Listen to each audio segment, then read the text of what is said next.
Yes, welcome once again. If you're watching this live, of course, that means it is Wednesday and it is noon Eastern time, which is always, and not maybe forever, but at least for almost the last 6 years, is always time for the High Noon Hemp Show. Of course, you can find us in many places. We are on Facebook, of course, the Temptations Beach Facebook page. Check out YouTube as well, the Jedi Hemp YouTube channel.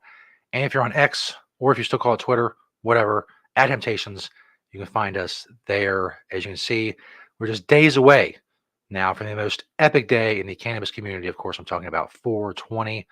So we got a lot of this awesome stuff to talk about. I am Stoner Jesus. He is Beach. He is high above the Temptations in Sharonville, Ohio, at the Hemp Quarters. Beach, how are things on this auspicious week at Temptations?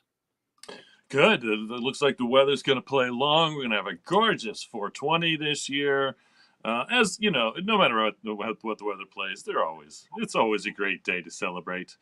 You know, I have to say that just like I've always said about Earth Day, I'll say about 420. It's kind of every day for the life of the beach. But it's good that we can have a holiday related to the consumption of cannabis. And now with all the CBD flower and all that stuff, and of course we're legal in Ohio, so I'm even okay with talking about uh, cannabis for intoxicating uses. The intoxicating hemp is a big thing these days.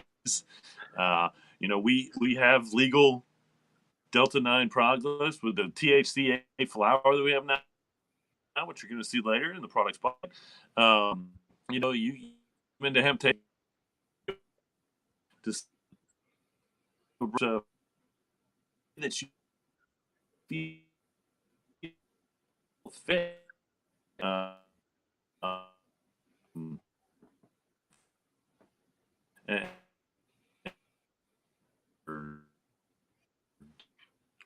Seem to be having quite the glitching problems right now. Like very little of what you're saying is coming through. is Um, is the real deal, and, and you will evaluate the show for safety. Or let's go ahead and read the allegiance.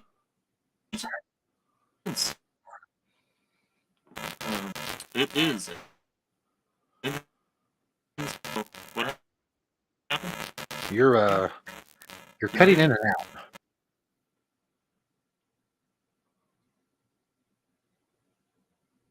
Happening. Oh, there. Okay, slow. Can you still hear me? Yeah, you're better now. It was really bad for a minute or so. Oh, now I hear nothing. Hmm. And now I don't hear anything at all. Well, this is unfortunate. Start to the 420 festivities. Um. Hmm. Now Beach is just frozen. It appears. Well, there's the pledge. Of course, you can read while we try to figure out the technical issues and what is going on. Um. Now Beach's screens become black. That usually means that another beach will pop up. So we have two beaches temporarily here. We'll restart the pledge when Beach gets back if we're able to retrieve Beach. Had some glitching problems last week, but this is like those are manageable. This was just like we couldn't hear Beach at all, which is a problem because the basis of this show is what Beach has to say. it's kind of it's kind of the purpose. Beach is the one with all the hemp knowledge and everything. So hearing what he has to say is really the bulk of the show. I would say 95% of the show is Beach telling you about hemp. So if we can't hear Beach, it becomes a problem. While you're waiting, of course, there's always the scroll on the bottom telling you all kinds of information. The website. Beach also has a ton of stuff on eBay, hemp and non-hemp stuff. You want to go check that out as well. And we also have other scrolls with where you can find the show on Wednesdays, New Eastern Time, of course. And where you find the Temptations locations, the one in Cherville and the one in Northside. You should be on the lookout for those scrolls as the show goes on. I'm going to go on Facebook which is what I was doing when Beach's internet hit the skids and promoting the show, which may not be good if we, like I said, if we can't hear Beach, promoting the show is not going to help. Let's see. We have a spinning Am I here? circle. Am I there? Um, Am I kind of. back?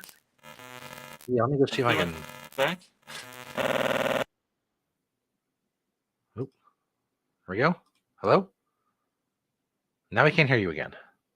Oh my, it's really, it's really quite epic so far.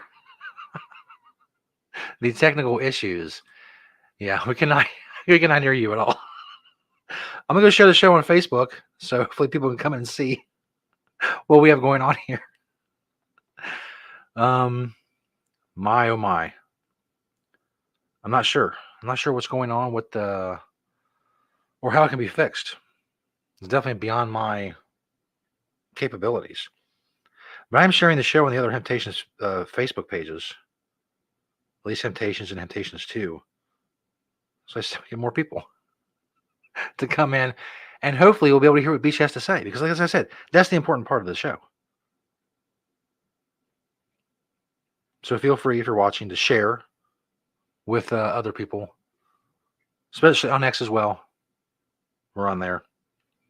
Could go live on I know they're attempting to do things where you can go live on Instagram, but I tried hooking it up, and that seems like a lot. It's a lot to hook up your Instagram to StreamYard and then be live on Instagram. It'd be cool, but I'll be honest with you, I never really liked Instagram. I really don't like Facebook. I don't like Mark Zuckerberg products. Please don't punish us for that, Mark Zuckerberg. I'm sorry. I'm just being honest. Facebook sucks, but so but don't punish us further for that. Although I don't know how they could. They barely show the show to Am anyone I as it here? is. Am I here? Am I There's Beach. back? Holy jeez, Yeah. maybe. Wow. We'll Yes, much see. better so far.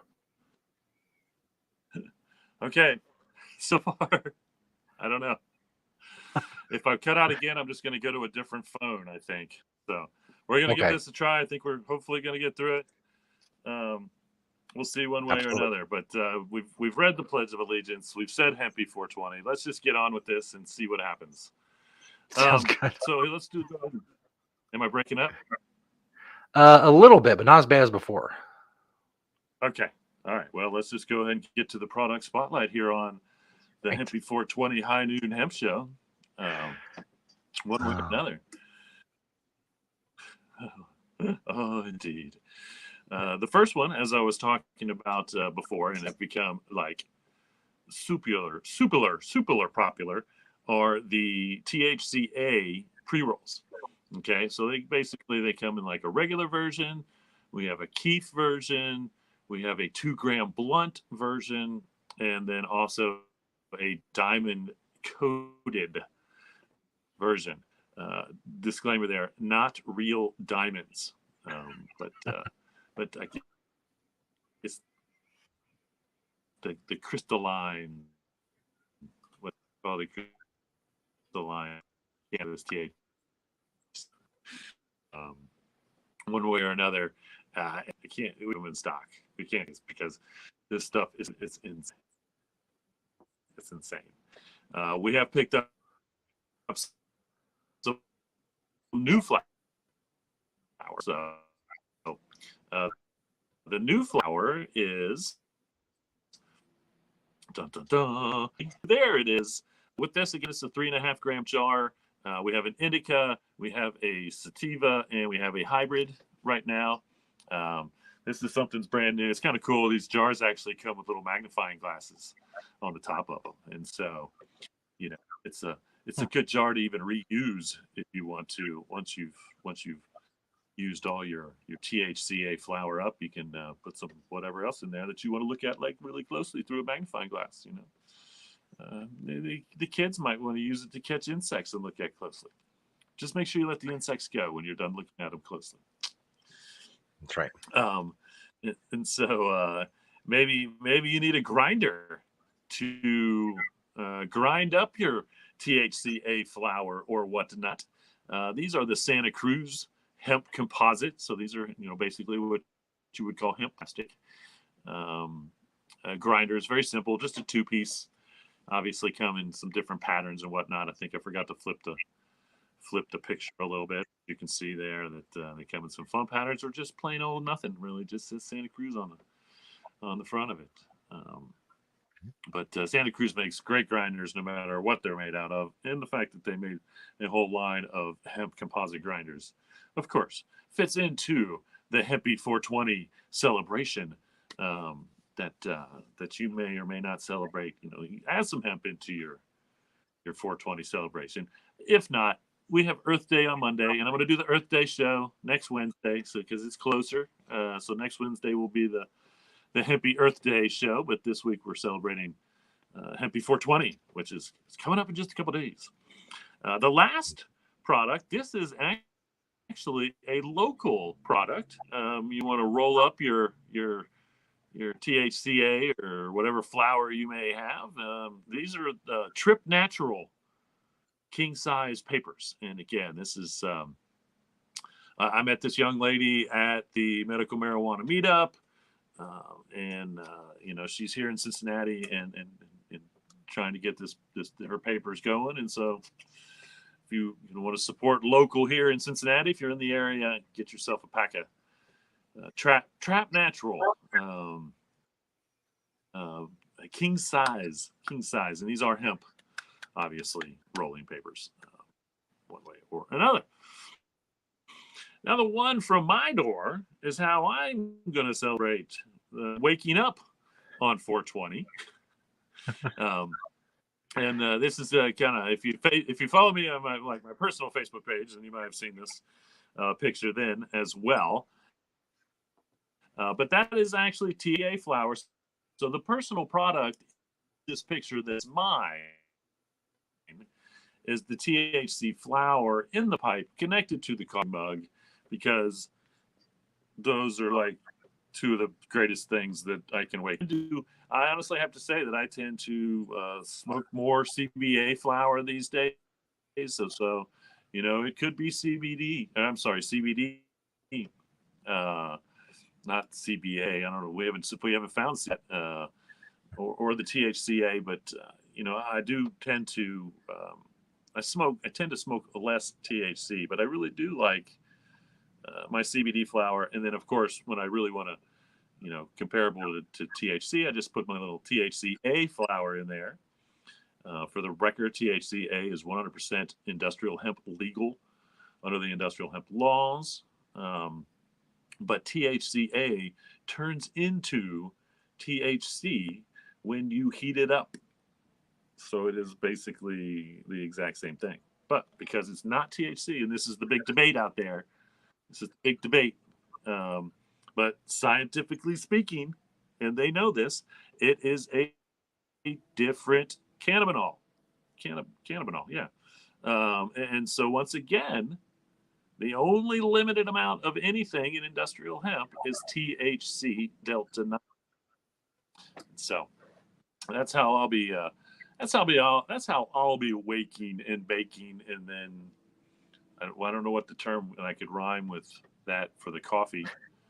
But I'm gonna have to think about that, because it's That's right. it's usually a wake and bake coffee situation.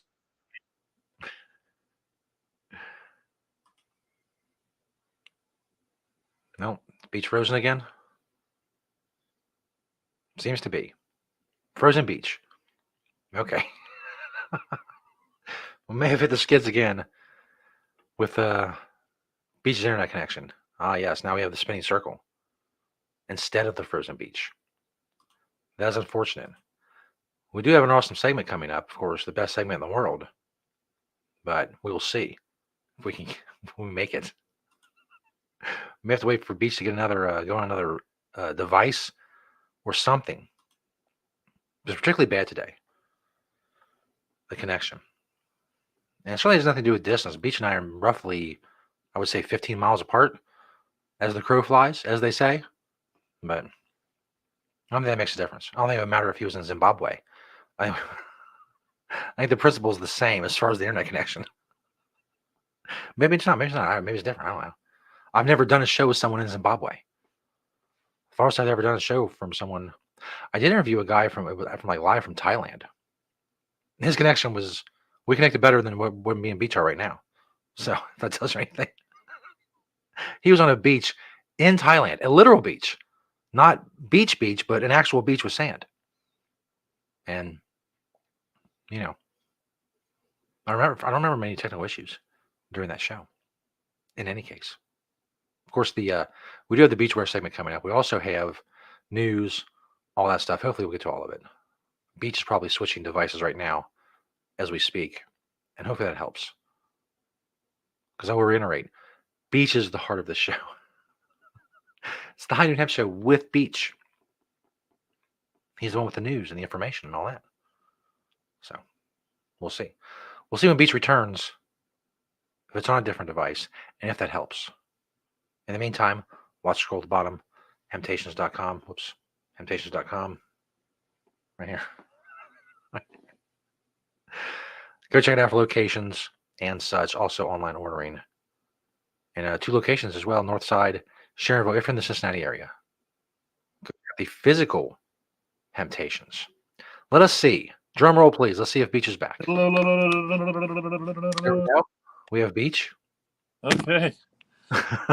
Switching phones, and we'll see if this one gets a better internet signal. But honestly, the train has gone by. The train, I think, honestly, how a train going by can affect my internet so badly, I don't know. But I do feel like the train comes by, and all of a sudden, I have no internet. Anyway, so here I am back again, one more time, hopefully without any more interruptions, as we move on to. So, of course, all of that brings us to, as I was saying, the greatest internet segment in the history of the world. Technical issues notwithstanding. I'm not saying it's the greatest technical segment in the world, but it's the greatest segment in the world when technology cooperates with us and we're allowed to show it to you. It's very simple. It's a very simple premise. It's all based on one question. I asked Beach that question, and he tells you about it. It's the beachwear segment. And all I have to do is say, what are you wearing, Beach? It's true. If you're curious, hey, you're supporting 420. I will probably actually wear this exact same outfit again on 420. Nice. To be honest with you. So this is literally going to be my 420 outfit. Up on top there, which you can't really see. I should have taken a little bit closer picture maybe. That is actually a Hemptations 420. So it says Hemptations 420 on it. That's a head case hat. My t-shirt is probably one of the only t-shirts that I actually have that is like pro 420. Like almost all my stuff says Hemptations and all of that. But this one will smoke weed for weed is probably my favorite. Definitely 420 t-shirt, supporting t-shirt. And again, hey, I'll have to make maybe more of these and whatnot because it's legal in Ohio, so I can go out and brag about it. That's right. If I want to, with my 1.5 ounces of cannabis, which is 100% legal here in the state of Ohio now.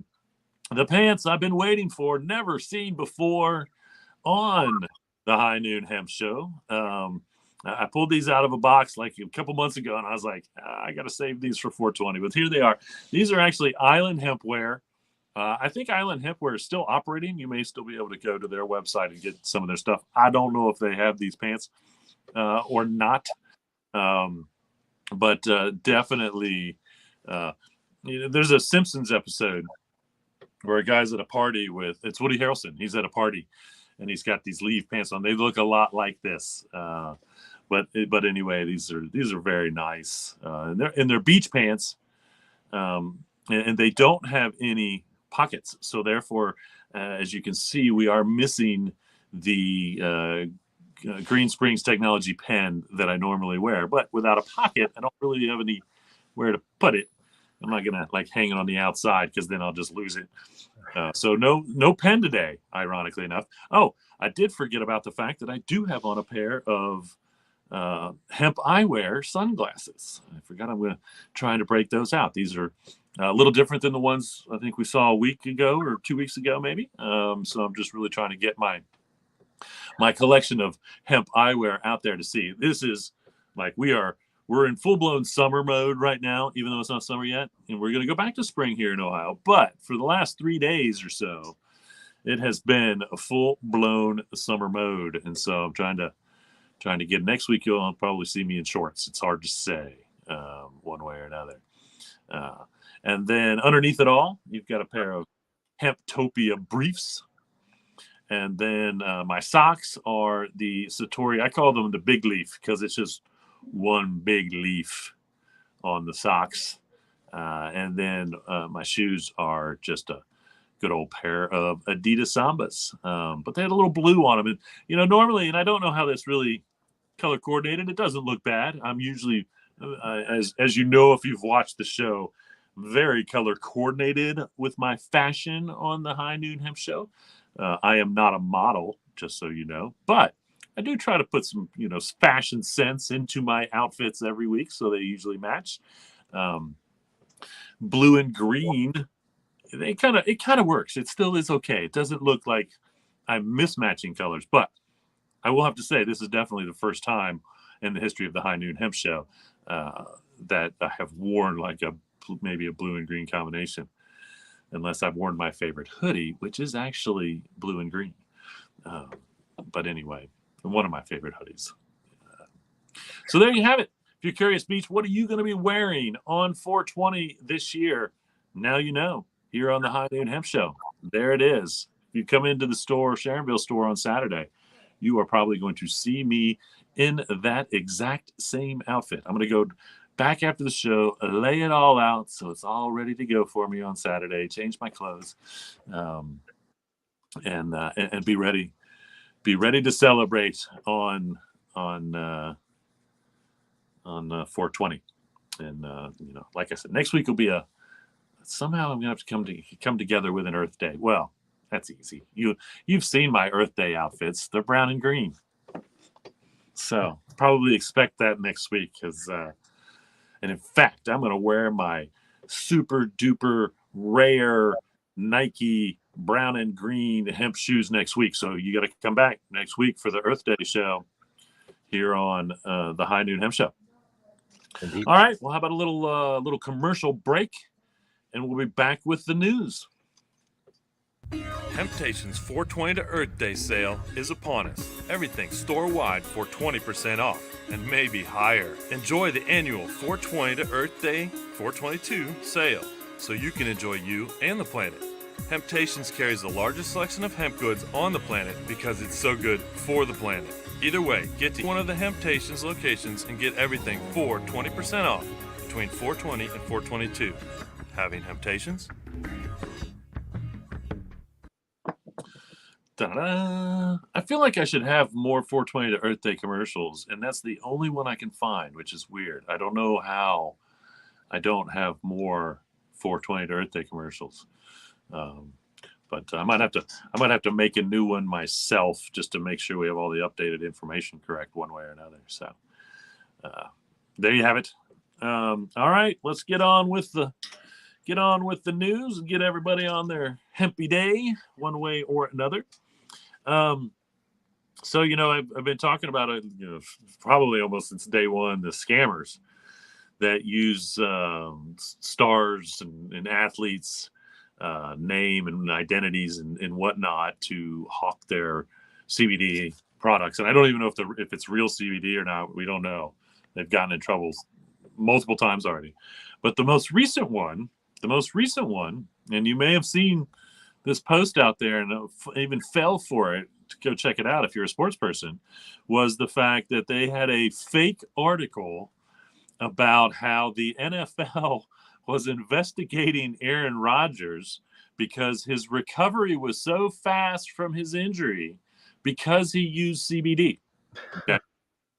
Now, the first thing I will say about that is, the NFL is okay with CBD.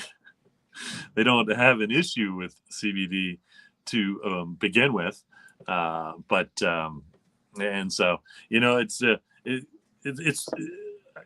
it's evil genius what they're doing there. Okay, really, it is evil genius what they're doing. I feel like probably a lot of people may have fallen for that, just to go look at the article, just because of how they titled it and the information in it. But again, what they do is these articles, it's like a little, like 4 lines of something. Maybe they made something up about Aaron Rodgers, maybe not, and then a link to their website, and then like 4 more lines of something, and then a link to their website. Normally, how the scam goes, but half of that battle is getting you to go check out whatever fake headline. And before, they would just be like, "Hey, Clint Eastwood uses CBD. Check out." This one was kind of a little more scammier because they actually literally made up a fake news story, and it was running around the internet for a little while. I think that I don't know how you pull news stories from the internet, because my understanding is once it's on the internet, it's like pert near impossible to get it off of the internet. And truly impossible to get removed from the internet. So that's the buyer beware. Aaron Rodgers, well, he might have used CBD. I'm not saying he didn't use CBD, but he's saying that article is not true. And he does not. It's not. And the NFL is definitely not investigating him. They might be investigating him because his recovery was too fast for other things, but it's not because he used CBD. And even if it was THC, it's the off season, and so they can't really do much about it. If he was using THC for his speedy recovery, which again, a lot of football players use THC for pain relief and whatnot, and that's why the NFL is spending millions of dollars right now, actually, to investigate whether they should look into it.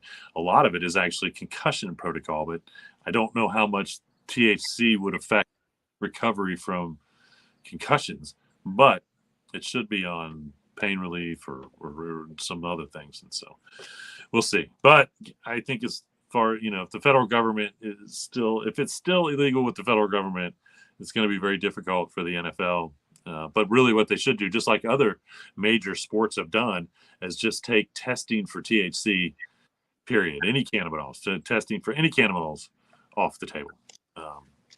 And let their athletes. It's not a performance enhancing drug.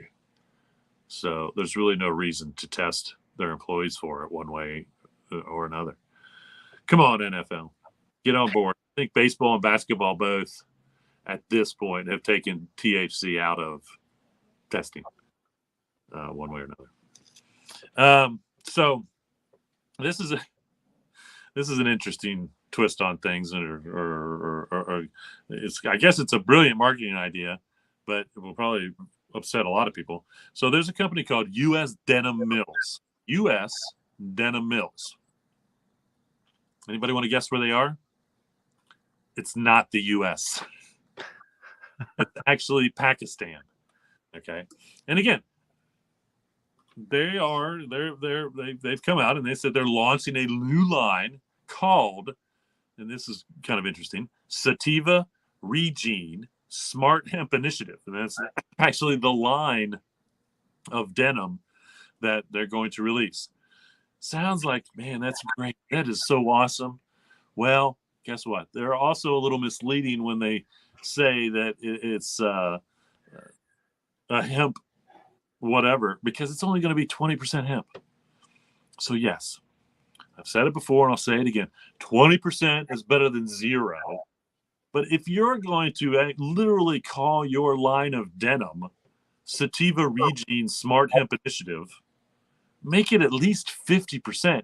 And here's the funny thing. Make it 100%, because 100% jeans are it's perfect for 100% jeans. My favorite jeans, almost all of my pants are 100% hemp. Very little of my pants are a blend.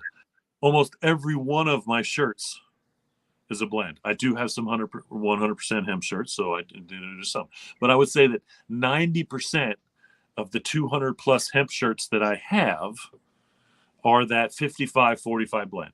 And they do that for a couple reasons. One, to get the feel that most people want out of a t-shirt, and also to bring the cost down. it is still very expensive, or a lot more expensive, to produce a 100% hemp shirt or jeans or whatever. But it is much more, I think, cost efficient to do it in jeans, because people you can make the 100% hemp jeans feel just like a regular pair of jeans. My jeans may have been stiff, like right out of the gate, or a little stiffer, but after wearing them for very little time and washing them a couple times, they soften up and they feel just like regular. And that's the same way with my 100% hemp shirts, or my 100% hemp towels. At first it's kind of stiff. It's it's a little thicker, maybe, but once you wear it, and again, we always say hemp wears in, it doesn't wear out, because that is true. Honestly, you wear it in, you make it softer, you wash it, and eventually it gets softer, but it doesn't degrade or whatnot nearly as quickly as any other natural fiber that's out there. That's why it is scientifically known as the strongest natural fiber on the planet. So, I have to say, great. Thank you, U.S. Denim Mills in Pakistan, for doing this, but boo for making it only 20%. Honestly, there's zero reason why they shouldn't at least do 50%, one way or another. And again, I'm sure that's a cost issue for them. I don't know how much hemp Pakistan grows. India is starting to really boost its numbers, but if you don't know, India and Pakistan do not like each other at all. Mm-hmm. They share a border, but they do not like each other at all. So hopefully Pakistan's boosting their hemp fiber growing, and this U.S. Denim Mills in Pakistan starts getting more hemp and puts more hemp into their denim one way or another. They will be releasing these jeans at some fashion show in the Netherlands at some point or another, which I also thought was kind of interesting one way or another. So, but there's that. So apparently, melatonin has some of the same labeling issues as CBD. They're testing all these melatonin products. And what's interesting is, and again, I guess melatonin's cheap.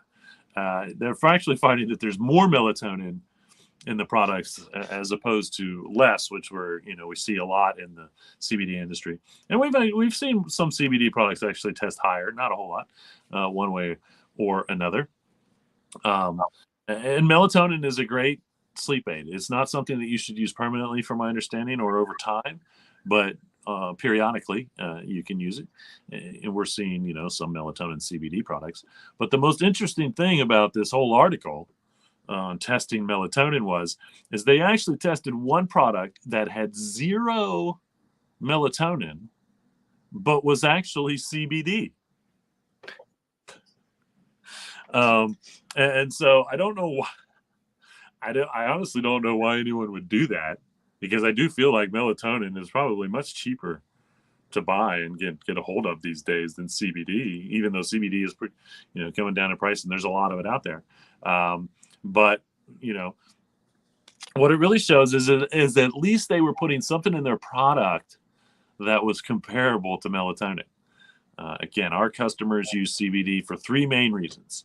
It's anti-inflammatory, pain relief, anti-anxiety relief, and sleep issues. And so, CBD is well known for its sleep issues.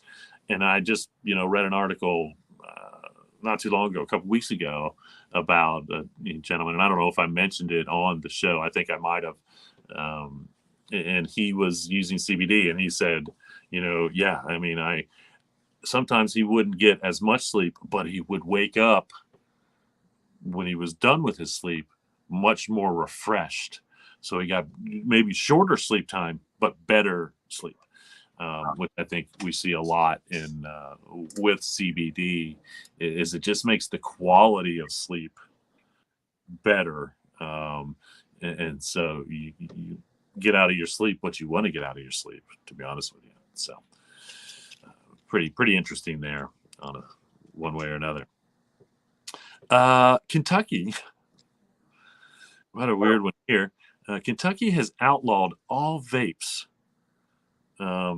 Or I'm not positive how this really works. It's kind of weird because they made it sound like that vapes are going to be, when it goes into effect, illegal in the state of Kentucky, and this is HB 11.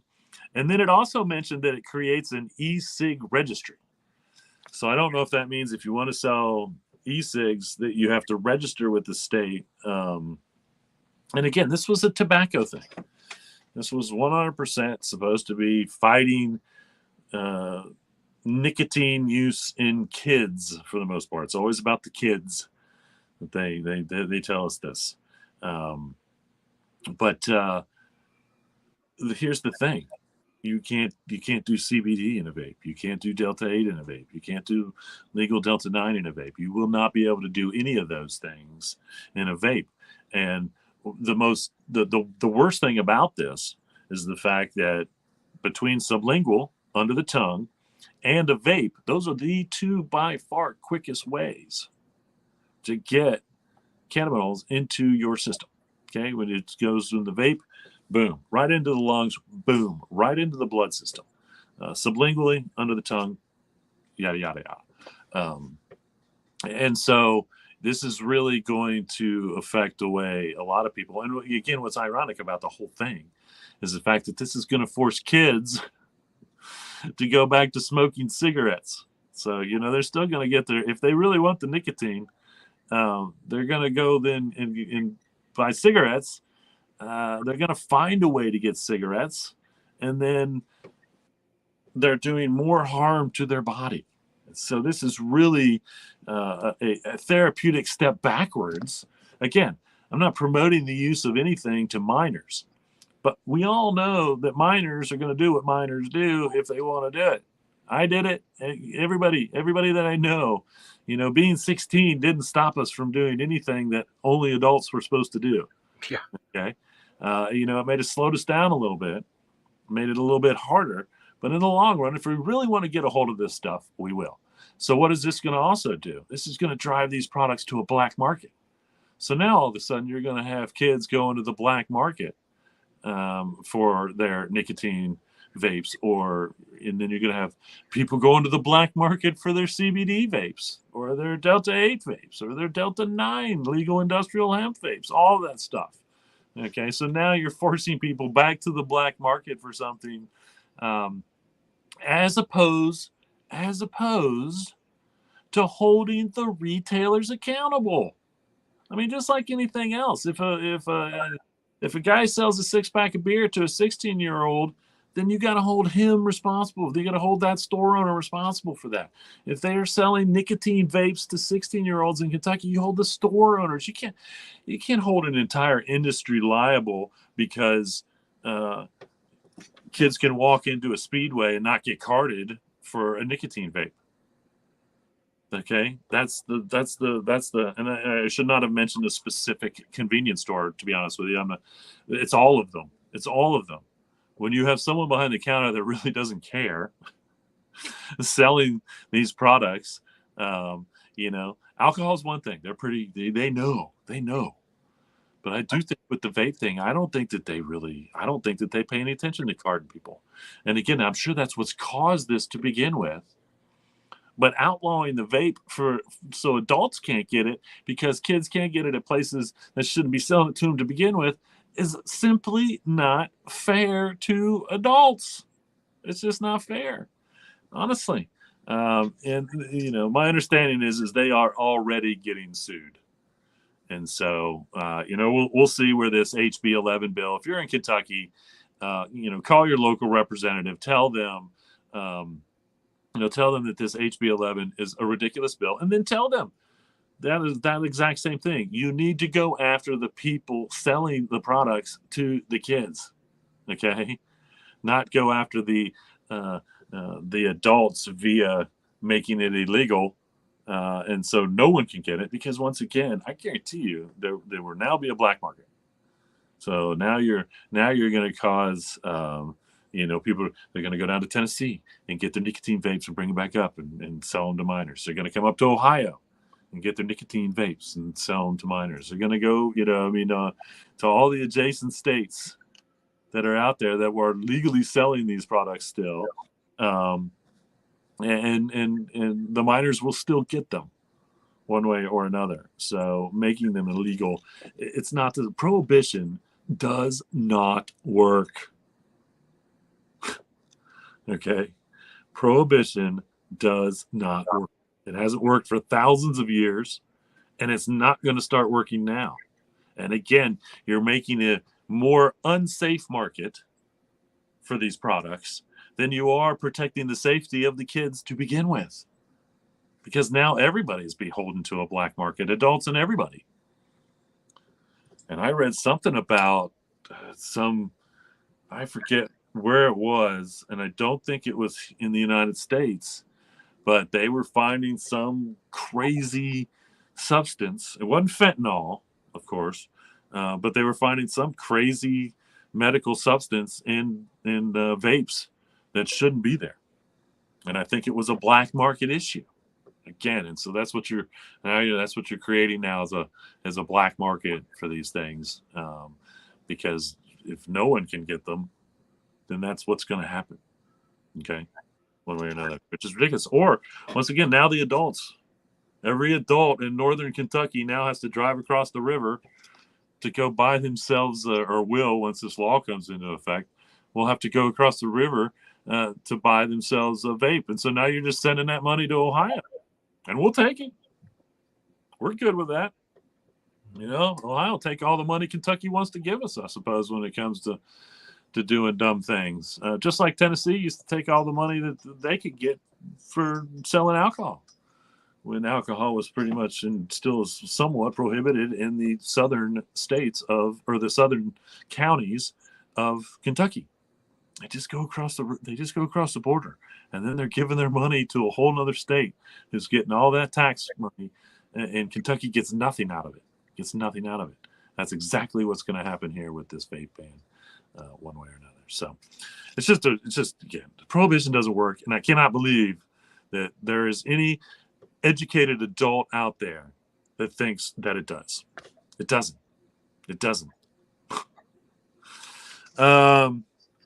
Harvard.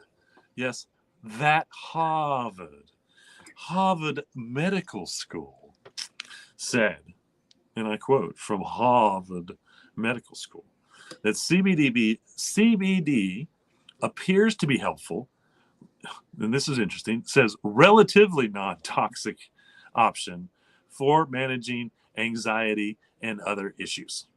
Okay, which we know. But being able to say that Harvard agrees with us, that means something to those supposed educated people that think these things shouldn't be legal to begin with. So anyway, and yes, we know, like I said earlier, 1/3 of our customers that buy our CBD products use it for anxiety. So it's nothing new to me, but it's always good to see a big name or some science, some medical actual backing of these things that we've been saying. So people will stop calling us snake oil salesmen and whatever. I'm a hemp oil salesman, and hemp oil. No, I'm not I am a hemp oil salesman because I believe in hemp oil from seed. That's different. I want to be clear. I'm also a CBD oil salesman. And so that's where we are there. But thank you, Harvard. And hopefully, that word will get out one way or another. And I think a lot of people already know that CBD is good for anxiety, just like our customers. So I'm not giving medical advice. I'm just giving you testimonials that I have heard day in and day out from our customers, that is why they use it, and it works, and they come back because it works. All right. Well, hey, I got a little 420 hemp relative information here. How about Lucky Brand take a look at Lucky Brand's new line of clothing. And you may or may not have heard of Lucky Brand, but they're a huge brand. But they are releasing, and I love this because it's called the highest quality capsule collection of hemp clothing. And some of it, as you can see, is even 420 logoed. There is a little tiny 420 underneath those 3 leaves on that T-shirt. And then, of course, you've got the leaves on. Those jeans are really cool. I would have to say that if I saw a girl wearing hemp jeans that had hemp leaves on them, I would find that very sexy. No doubt about it. And so go check out Lucky Brands. I'm not positive that the line has been released yet, but I'm sure if you go to luckybrands.com, you can see if it isn't. And if it's hasn't been dropped yet, just check back with Lucky Brand one way or another. But this is and they have, if you're a person that wants to wear hemp, but doesn't necessarily want the leaves out there, there is a line of this clothing that has non-hemp leaf patterns on it. So, if you're not someone that wears a hemp leaf as proud as I do all the time. And it's so funny. It's so funny because even just the other day, I was describing like my tattoo on my arm, and I was describing it as a hemp leaf. And then when I showed it to the person, they're like, "Oh, it's an awesome pot leaf on your," and I was like, but because again, it's you can't tell that most people see that leaf and they don't think hemp. They're not like me. I see that leaf and I see hemp one way or another, but most people don't have the same eye for that leaf as I do, and so of course their mind goes straight to pot, cannabis for intoxicating use, so to speak, what the government calls marijuana, one way or another. So I know that this has been going on for a while, but this Biloxi councilman, and I sent a picture of his shops over. But Biloxi councilman's getting in trouble. I think he's going to plead guilty to like one federal charge on this. But he was selling something, and again, I don't know what he was. I never did actually figure out exactly what he was selling out of these shops that wasn't legal in Biloxi. But he was a councilman. I want you to know he was a Biloxi councilman. And I think the most ironic thing about this is they make such a big deal. Like Florida passed the law, you can't make anything look like it would be attractive to kids. This councilman called his CBD stores, and that's what they were, CBD stores, Candy Shop and Kratom. Big leaf right there, Candy Shop. That's not, again, no wonder he got caught doing something wrong. That's just really, again, it's ridiculous. Honestly, that is just an insane, and again, apparently the marketing was working because they found him with a bunch of cash and whatever. Maybe he was selling real pot out of his Candy Shop and Kratom stores. I don't know. Or maybe what they thought was a higher percentage of THC than allowable. I don't know.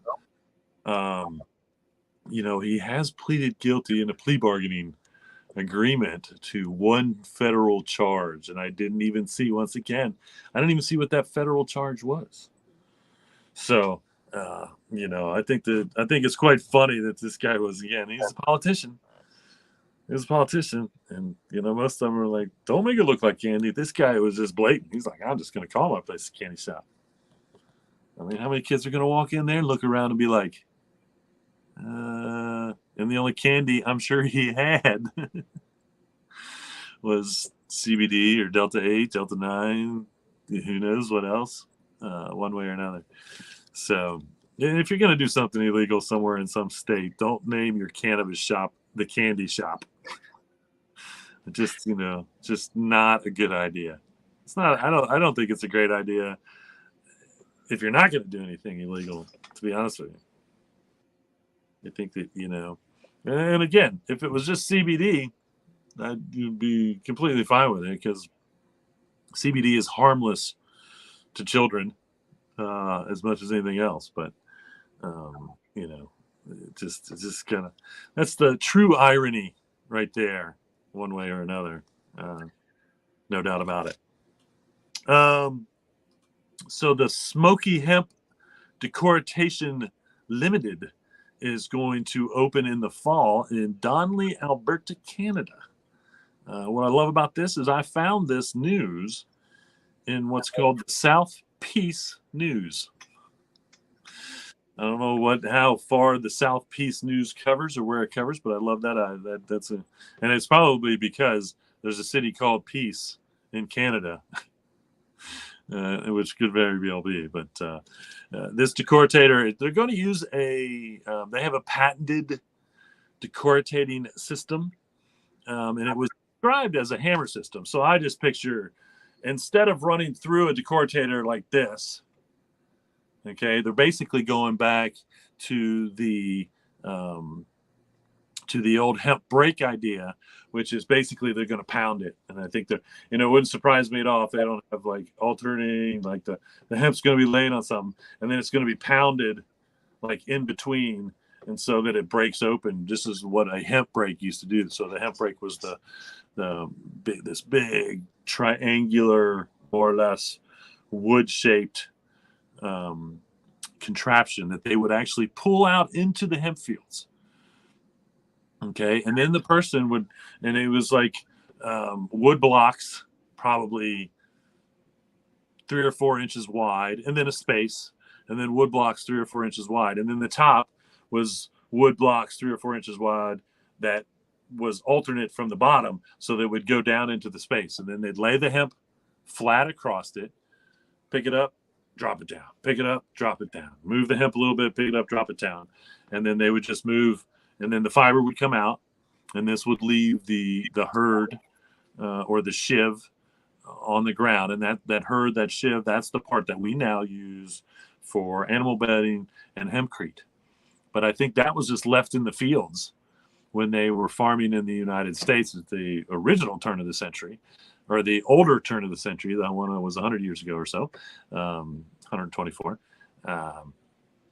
But that's how it was, and it's another reason why hemp kind of lost out to cotton a little bit, because at the time it was very labor intensive. They were, in fact, in the 30s, they did come out with an actual decortating machine that you could pull out in the field, pull it behind your tractor, hook it up to your tractor or whatnot. And then again, it would run the hemp like a big S pattern on a conveyor belt, and then break it open. And that technology was a little late to the game, and then the next thing you know, it was made illegal. I have a picture somewhere in an old farm book, or a book that was all about tractors and farm equipment, and there is actually a picture of a decortator from back in the day. So I'll have to find that and show it to you. I don't know if Hemp History Week still happens, but maybe I'll make up a Hemp History Day for a show. It used to be in June. So maybe when June gets here, like it was usually the first week in June that they officially celebrated Hemp History Week. So maybe the first Wednesday in June, I'm going to call Hemp History Day, and we'll make that all about hemp history and all the Let's see if I can find a picture of that machinery and some other stuff that I have as far as the hemp history. And of course, I just recently did some hemp history stuff, and I'm always doing it if I can. Oh, St. Patty's Day, I gave you some hemp history relative to Ireland and whatnot. But anyway, it's got thousands and thousands and thousands of years, documented history of about 10,000 years, because the oldest piece of hemp that we have ever found in the world was about 10,000 years old. It was hemp rope that was around a piece of pottery. So I think, humans have been using it for who knows how long in the history of time. I'm really waiting somehow, some way some archaeological site or something somewhere finds like something even older than 10,000 years old, relative to hemp. That is the oldest documented piece of hemp that we have. So stay tuned through May, April, May, and get to June for what I'm going to call Hemp History Day at some point or another. I did report on the mom who had treated her child. She treated her child's cancer with CBD. And basically, she took her kid off of the chemo. And it wasn't really that she was treating her kid with CBD. The issue was that she took her kid off of the chemo. She's been held liable and got 90 days in jail for making a decision about her child's health, in which the state that she lives in says you can't do. Which to me is like, and again, her kid, it wasn't like it was even a 4-year-old. The child was a teenager. I think she was 16 or 17 at the time. Okay. And she was off her medical assistance, so to speak, for like a year or so. Survived. She didn't die in the time period that her mom was not treating it through the normal medical ways. And I believe that I just recently saw that the child had surgery and is doing fine. So it's not like she even like harmed her kid that they could prove. But apparently they deemed it child neglecting or neglecting your child because she did not give it the accepted Western medical assistance, so to speak. So she ended up getting 90 days in jail. Originally, they were talking about years, but I think the judge was as kind as they could be under the circumstances and understanding. And again, to me, I don't know, how they can really hold her liable for the fact that her child survived this. And it didn't set her backwards anyway. It didn't make her health any worse, I don't believe. But they still did. They still did, one way or another. This is kind of neat. This is hoping we'll definitely get some more publicity. But the students at and I think I set the list of things here for these students of their Cal Poly. The Cal Poly Pomona University, they built a hemp house called the Roots House, and it took 3rd place in the Orange County Sustainability Decathlon. Okay, which was basically the first of its kind. But you can see on this list, these are the categories that the houses were judged on. Okay, so they took 3 first places. They took 2 second places, and then 4 third places. And I find interesting, it was a decathlon, but there's only 9 categories. So I don't know what the other category may or may not have been, or maybe they just didn't place in that category, so they didn't show it. That's probably what it was. So whatever the other, there was one other category, and the hemp house didn't place in that category. But they in nine out of the 10 categories they placed. It wasn't quite good enough to get them a first or second, but they ended up getting 3rd place, one way or another. But again, and this was all about sustainability. You can see, the health. They got the number 1 in health. I'm really kind of surprised that they didn't. The energy efficient, that makes sense. We know that hemp is a great insulator. I'm really surprised that if there was a carbon related subject that they didn't win in that, because it is probably one of the best, if not best, carbon sequesters in housing that is out there. I feel like the engineering and construction, that's probably just harder. Maybe only because, again, you can't use it as load bearing. So maybe that's kind of what held them back in that category. Sustainability and resilience, I feel like they should have been higher there. But, obviously there were some other materials that were better. Market potential, they got a third place, which I understand, because again, there's just not enough availability right now for hempcrete to even keep up with the demand of people that want to build with hempcrete, one way or another. Lighting and appliances, well, that has nothing to do with hemp, and so that's a whole nother thing. Um, and even the architecture and interior design really doesn't have anything to do, and that doesn't have anything to do with sustainability either. So I don't even know why that's a category, other than I guess they were just making sure you just didn't build like a dome and make it easy, and then you couldn't be judged on the architecture of it. Because I really do think they wanted the designs to be something that, again, would go right out into the world. Houses that would go right out into the world and do their thing. And again, there is nothing on here other than maybe the sustainability, even that has anything to do with the carbon. How good hempcrete and hemp period is at sequestering carbon, making it basically carbon negative, or carbon positive. I don't know. I can never keep that straight. At the very least, it's carbon neutral. Never, it helps. Hemp sequesters more carbon than trees do. Just so you know. Here is a super cool stool. This is a super cool stool, and I love that they're displaying this like out in the woods in the bamboo. So this is made out of bamboo, okay, and hemp string. That's it. So this particular person, this artist, it's Takihigo.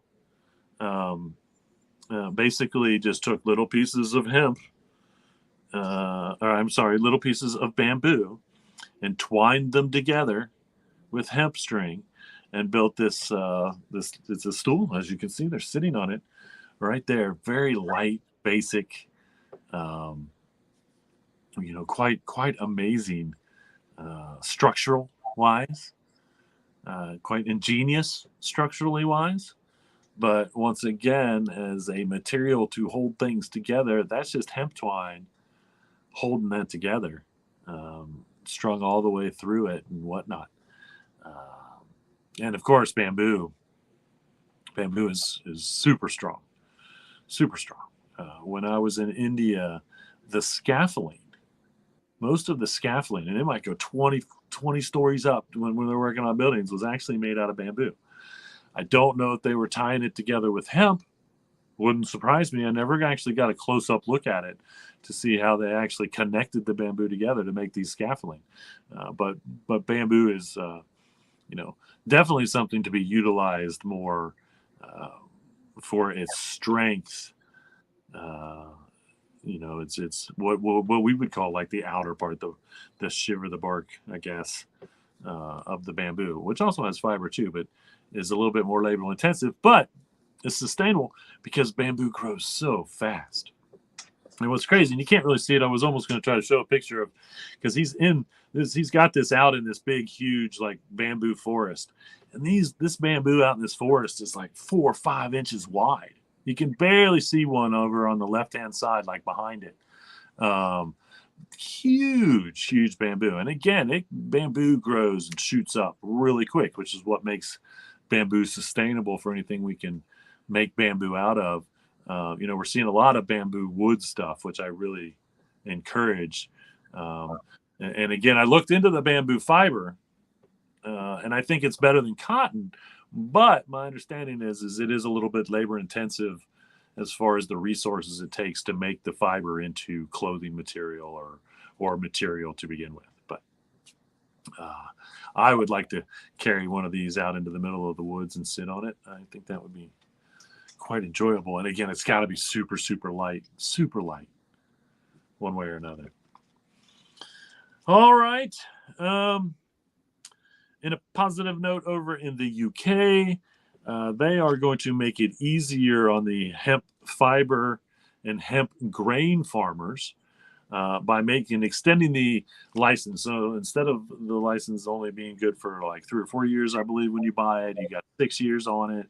Um, they're in talks, and what I think is interesting right now, you have to have a special license to grow for the flower. So you can still do CBD in the UK, but it's a whole different licensing / oversight, which is again the way it should be here, to make the restrictions on grain and fiber much less than the CBD industry, if anything.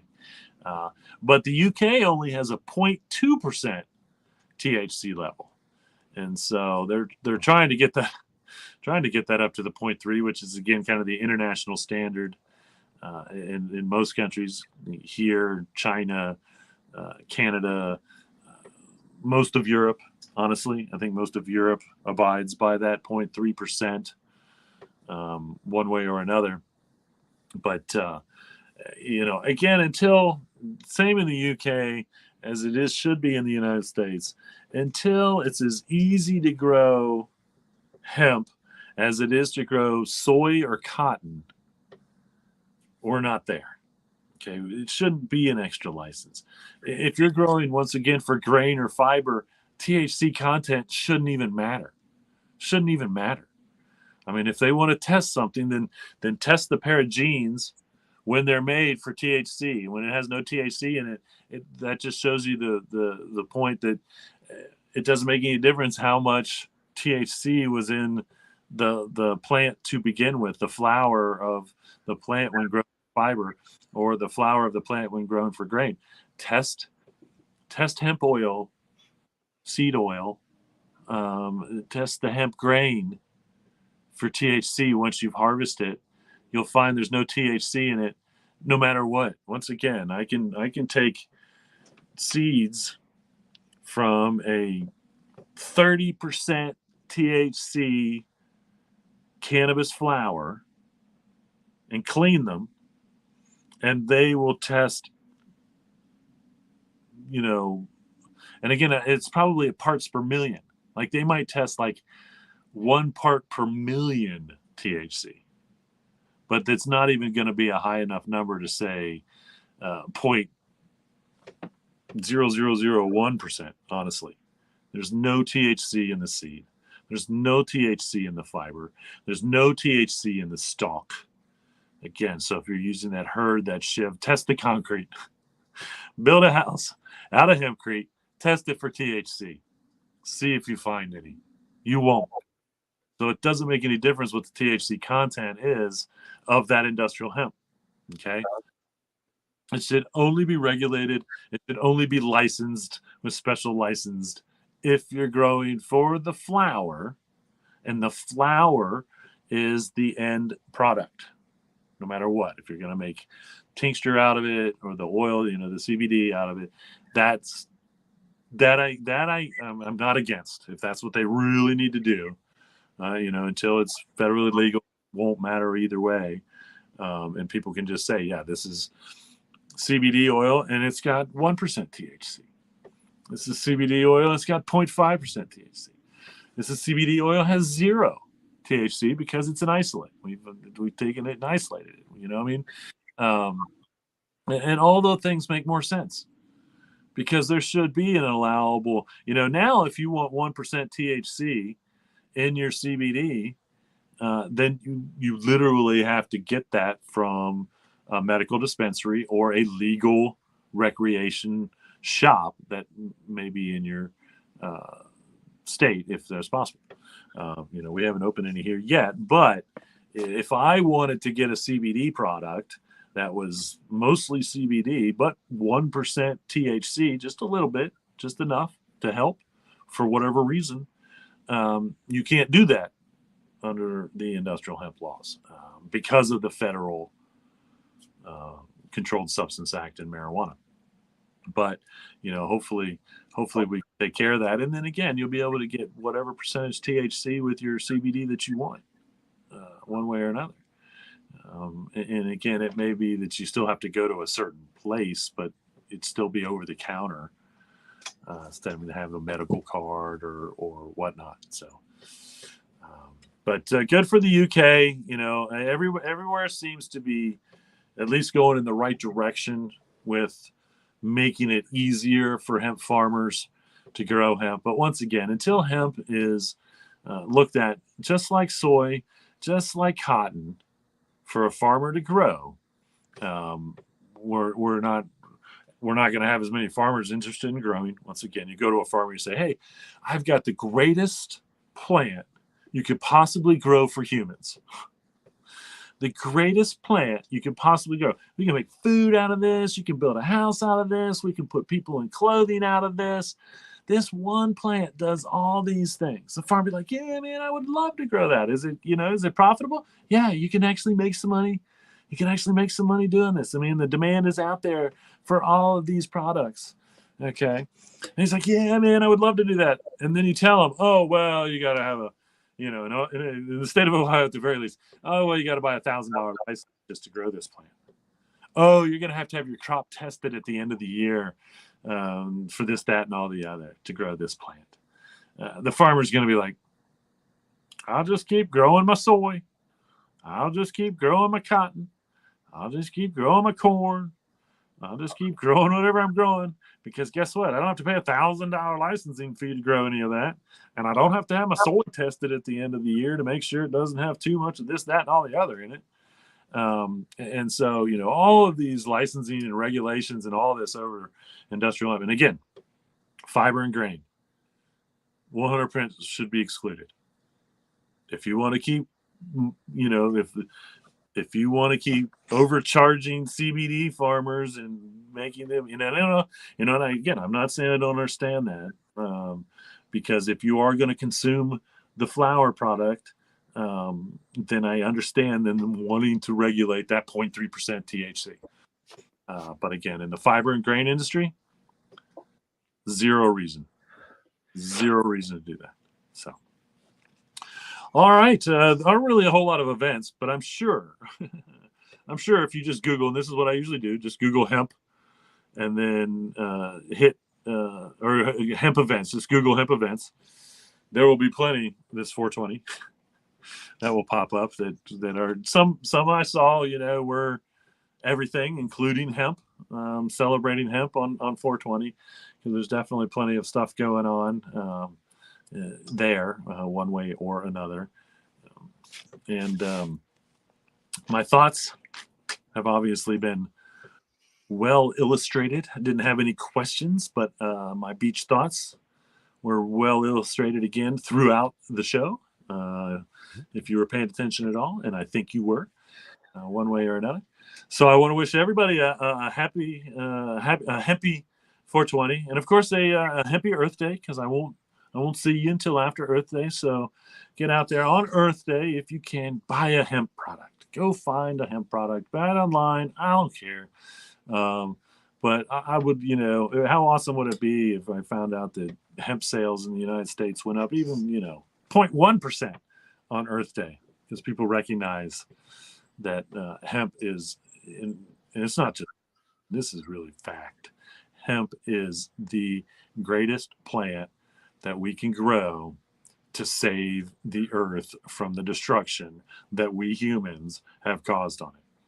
If we could grow enough hemp to replace the plastic that we can replace, we can grow enough hemp to replace the oil that we've drilled for, if we can grow enough hemp to replace as much wood for the trees that we have cut down, we would have a much cleaner planet.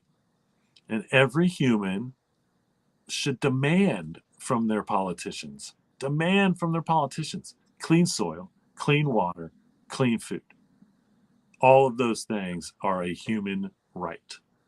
And hemp can help with all those things. It can literally clean the waterways, because it's a phytoremediator. It can pull the bad things out of the soil that might get into the waterways, one way or another. Clean air. We can use hemp oil in diesel engines, which would not be so as negative on the air as other things. Clean soil. Hemp doesn't require any herbicides or pesticides. Zero. When you grow for fiber and grain, zero herbicides and pesticides, compared to cotton and its 30% use in herbicides and pesticides, the largest amount ever. In hemp is 4 to 6 times stronger than cotton. I mean, that one alone. And we can grow over twice as much hemp on the same amount of space as cotton. And so, earth friendly, just a little. Just a little. And again, it does remind me of Jack Hare's statement that he said, "I don't know if hemp can save the world, but I know it's the only thing that can." And I said, "I don't know if hemp will save the world." That's what he says. "I don't know if hemp will save the world, but it's the only plant that can." And that to me is 100% true. That is 100% true. If we utilize all the hemp growing and all the hemp products that we can make in the long run, 10, 20 years from now, we'll have a whole brand new, better planet, and products will be superior. I mean, they will be just as good, if not better, than what we're doing now. Mhm. So there you have it. Okay, so I did have some beach thoughts at the end of the show. I kind of fibbed a little bit. There were some more beach thoughts before I left. I have to apologize. It's what I do. All right. Well, we're going to let everybody get on their way. We sure appreciate you watching the High Noon Hemp Show, whether you're watching live or you're watching later. And tell your friends to join the Jedi Hemp channel. Let's I'd like to boost those subscribers one way or another if we could. And that's on YouTube, just so you know. The YouTube that's the Jedi Hemp channel, which is basically youtube.com/having hemptations. And with that, reduce, reuse, recycle, make everything else out of hemp. Having hemptations. Enjoy 420. We'll see you all next week.